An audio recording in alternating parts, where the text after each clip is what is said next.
Welcome everyone. I'm going to be doing some of these properties with justification on the steps below on this problem and kind of walking you through everything and why everything is color-coded the way that it is. So as you can see, we started off with a plus b in parentheses, and then we have in parentheses c plus d. Now from that step here, it goes into this. So you can see that the AB is highlighted in pink and it's showing up in two spots. And then I highlighted the C, which is highlighted over here in yellow, and then the D highlighted in green. So because I have two sets of one of the binomials, and then the other one is broken into two different multiplication pieces, you're multiplying this times all of this, and then this times all of this, which essentially is your distributive property. So that is distributive property there.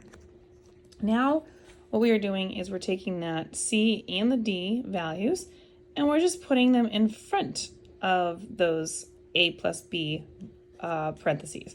So the C is now over on the front of it, D is in the front of this one. So that is the commutative property of multiplication when you're doing that. And so I just put the X for multiplication.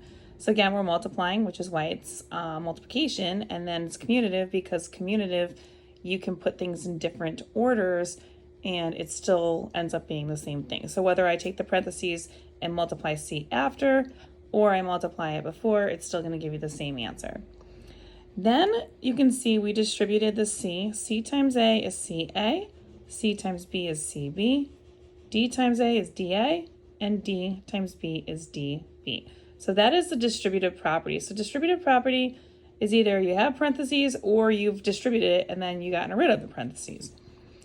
Next step, you can see the CA is in the same spot, the DB is in the same spot. The only thing different was that we removed these. This is now my third term. This is now my second term. So we just highlighted those because those are the two things that we switched spaces with. So because we went from here to here and just moved these from this to this is still addition, but this term is coming after this one. That is the commutative property of addition. So that is commutative property because it's just moving it in from one spot to the other. And then our finalized piece here, we just switch the order of all the letters.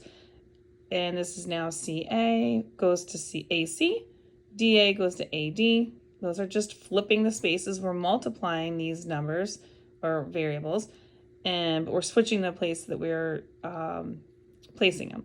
So when you place them in the opposite order, when it's multiplying, it's like the same thing as me saying 3 times 5 and 5 times 3. They end up being the same thing, but they're reverse order. That is commutative property of multiplication. If you want more questions like this, you can find them on my YouTube channel, You Want Algebra, and check them out under the algebraic equations section.